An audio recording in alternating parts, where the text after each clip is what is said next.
Hey everyone.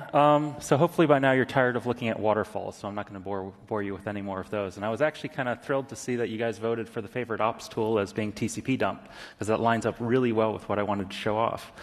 So in WebPagetest for probably 3 or 4 years now, we've had the ability to do TCP dumps.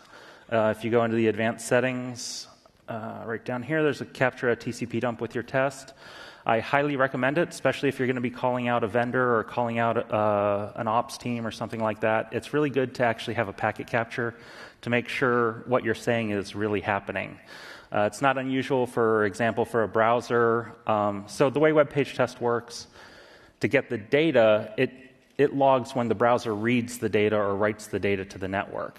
If you're running a script, for example, that's blocking the browser from doing anything else, it might make it look like, hey, how come it took 3 seconds to connect to that server? Well, it's because your JavaScript's in a tight loop, not letting the browser realize that it connected. And before you go yell at somebody about it, you might want to make sure that's actually happening. Otherwise, they're going to yell back at you and go, I don't believe you.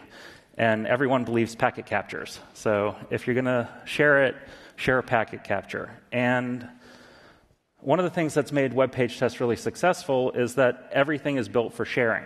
Your test results are in permanent URLs, your waterfalls are permanent URLs, you can email it around and tell people, hey, look at this. And one of the things that had me really excited this last year was there was a company called CloudShark. I'm not sure if you've heard of them yet, but they have a hosted version of Wireshark, which lets you share packet captures, which is like totally freaking awesome. So we went ahead, they have a real simple API, and in WebPagetest now, when you have a packet capture as part of your test, you'll get a view next to the TCP dump link that will let you open it up directly in CloudShark. For example, here. It's a packet capture in CloudShark of CNN.com loading. And a couple of things that I really like to do with TCP dumps, when you're probing your servers, for example, to try and figure out what are the configs and stuff. So we've been talking about initial congestion window for several years now. Went from 2 to 4 to 10. What's your config on your servers, your load balancers, or whatever? A really easy way to probe for that, in WebPagetest, you can go in and set custom connectivity parameters. And I usually like to do really, really big bandwidth. Well, not really big for what you guys are used to, but 100 megabit or so. And really long latency. So a second worth of latency. That makes it really easy to see the packet round trips when you're looking at a packet capture. Capture a TCP dump, load it up, filter it, look for your HTTP. Okay, here's the request for the base page. Oh, sorry, too used to Wireshark. Let's narrow it down to just that stream. And I'll cheat a little bit because I have it ignoring packets smaller than 60 bytes just to get rid of the ACKs because they kind of cloud it up a little bit. So you get to see all of the back and forth traffic for that one HTTP request to that one server. And over here, if you look at the times, since we have a 1 second round trip, it makes it really easy to see what comes in each round trip. So 6 seconds in, the request went out.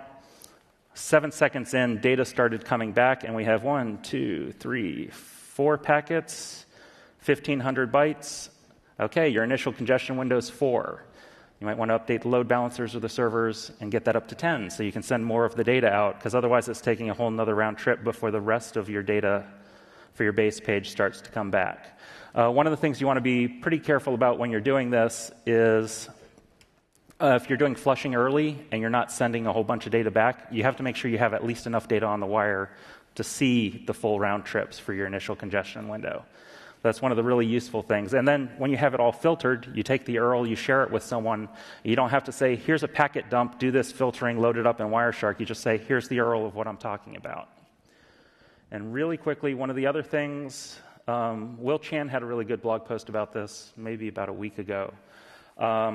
And a really good demonstration of buffer bloat and why a combination of TCP initial congestion window 10, lots of sharding, and low bandwidth are a really bad combination. So be really careful about sending too much wire on the data, especially for your low bandwidth people. This is an extreme case. He picked on Etsy. I took his exact same picking, but it's not unique to Etsy. They just happen to have some really good sharding going on for some of the image search. and configured it for dial-up, 56K. Okay, so no one's really going that slow anymore, or not a whole lot of people, but it demonstrates really well.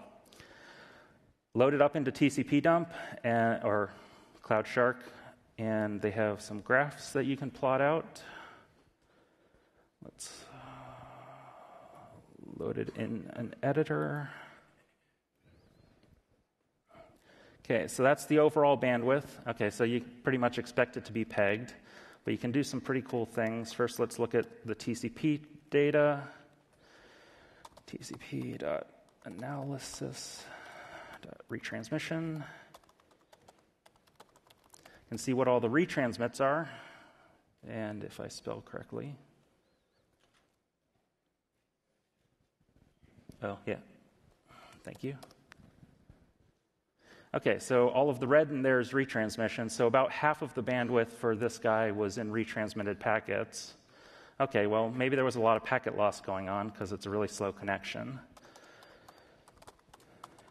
TCP analysis, spurious retransmission. Here, I'll even cheat more. There, I've got it preloaded. So I'll share the link to this one so you don't have to remember how to type all of these. So the green line on here is retransmissions where the entire packet was completely duplicate data that actually arrived at some point earlier because it got stuck in network buffers somewhere. So with lots of sharding, lots of data on the wire, low bandwidth connections, it gets even worse because you're using up half of the low bandwidth retransmitting data that they already got. So that's pretty much it. So I strongly encourage everyone, play with packet dumps, TCP dumps, get familiar with it. The dev side needs to understand it so you can talk to the ops teams and with your vendors about what's going on. And it's a really cool way to share them. Thanks.